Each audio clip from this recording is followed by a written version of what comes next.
अस्सलामुअलैकुम दोस्तों, आप देख रहे हैं हेल्थी फूड्स चैनल और उम्मीद करता हूँ आप लोग अल्लाह पाक की रहमत से खैर खैरियत से होंगे। दोस्तों, मौसम सरमा में बहुत से अमराज सर उठा लेते हैं। इन अमराज में सबसे ज़्यादा तकलीफ दह मर्ज खांसी होती है।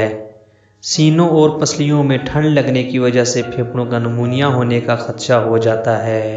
फेफड़ों में होने वाली प्रॉब्लम खांसी की सूरत में वाज़ह होती है और खांस कर इंसान का बुरा हाल हो जाता है। लेकिन दोस्तों, परेशानी की कोई बात नहीं, क्योंकि आज हम आपको सर्दियों के मौसम में होने वाली खांसी का बेहतरीन इलाज बताऊंगा।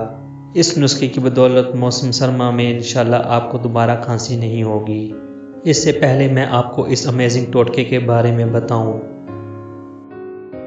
दोस्तों, अगर आप हमारे चैनल में नए हैं तो हमारे चैनल को सब्सक्राइब करें और बेल आइकन को दबाएं ताकि हमारी हर आने वाली वीडियोस आपको बआसानी मिलती रहे।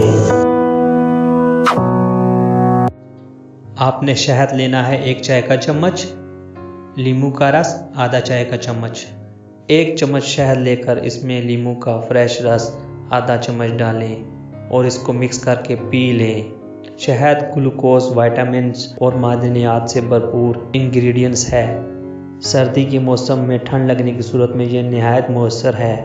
शहद में एंटीबायोटिक खुसूसियात भी मौजूद होती हैं। लींबू का रस शहद के साथ मिलकर खांसी में बहुत असर दिखाता है।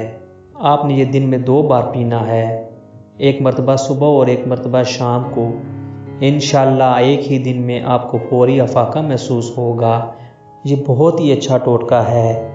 सर्दी जब आती है तो अपने साथ काफ़ी बीमारियां लेकर आती है, जिसमें नज़ला, ज़ुकाम, खांसी सहरे फहरिस्त हैं। यह अमेजिंग टोटका आपकी खांसी फौरी तौर पर ख़त्म करके आपको सुकून देगा। मौसम सरमा की शदीद खांसी का ये बेहतरीन इलाज है। ये अमेजिंग टोटका आपके बहुत काम आएगा। इसका कोई साइड इफ़ेक्ट नहीं है और ये आजमाया हुआ नुस्खा है। कोशिश कीजिएगा कि शहद खालिस हो, तभी अच्छा रिज़ल्ट मिलेगा। तो दोस्तों, अगर आपको मेरी ये कारआमद और यूज़फुल वीडियो पसंद आए तो अपने तमाम फ्रेंड्स और जानने वालों से और रिश्तेदारों के साथ शेयर ज़रूर कीजिएगा। मज़ीद नई वीडियोस के लिए हमारे चैनल को सब्सक्राइब करना ना भूलिए। तब तक के लिए इजाज़त चाहते हैं। अल्लाह हाफिज़।